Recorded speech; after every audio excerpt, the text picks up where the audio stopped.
J'ai récemment fait une vidéo où j'explique en détail comment activer cette glande, je vous mets le lien dans la description. Après analyse, les chercheurs ont découvert que la glande pinéale contient des cristaux de calcite composés de calcium, de carbone et d'oxygène, et en raison de leur structure, cet effet piézoélectrique s'applique à eux. Ainsi, telle une antenne de télévision, la glande pinéale peut s'activer électriquement et générer des champs électromagnétiques permettant d'accéder à des informations. De même qu'une antenne émet une vibration correspondant à la fréquence d'un signal entrant, la glande pinéale reçoit des informations au moyen de champs électromagnétiques invisibles à l'œil nu. Pour le second point, un transducteur est tout ce qui reçoit un signal sous une forme énergétique et le convertit en un signal sous une autre forme. Cela signifie que, comme pour votre télévision qui convertit un signal en image, votre glande pinéale est capable de recevoir des informations extérieures sous forme de fréquences invisibles à l'œil nu et de les convertir en images visibles pour vous.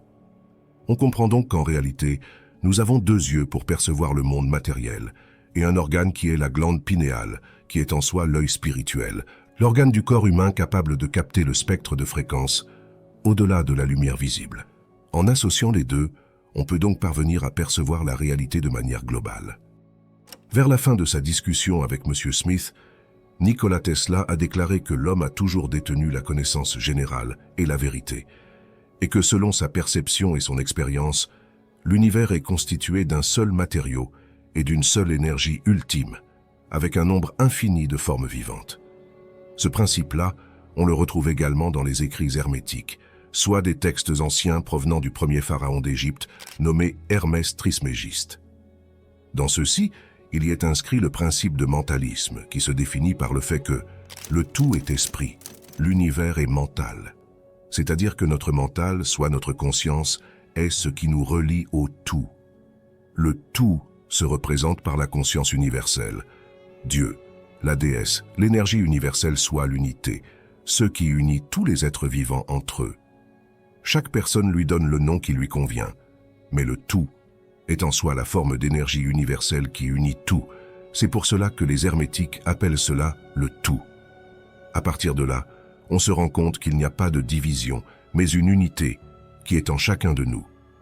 Ici, on en vient au principe de correspondance, issu de la philosophie hermétique qui stipule que ce qui est en haut est comme ce qui est en bas. Ce qui est en bas est comme ce qui est en haut. D'une part, ce principe explique que bien que les échelles de vie soient différentes, comme celles des atomes, des cellules et des planètes, elles correspondent en tout point. C'est-à-dire que les informations qui circulent entre les atomes dans le monde quantique à l'échelle subatomique sont les mêmes qui circulent dans les cellules de notre corps, ainsi que sur les planètes, etc. De même, lorsqu'un changement apparaît sur une échelle, celui-ci se manifeste également sur les autres échelles. Si la planète est percutée par un astéroïde, nous en tant qu'êtres humains serons affectés, de même que nos cellules, de même que les bactéries et ainsi de suite. Et l'inverse est également vrai.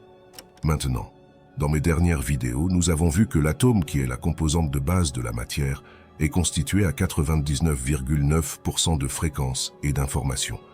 Et donc, que tout dans l'univers est composé à 99,9% de fréquences et d'informations. Et ces fréquences et informations sont les mêmes qui véhiculent à différentes échelles, d'où le principe de correspondance.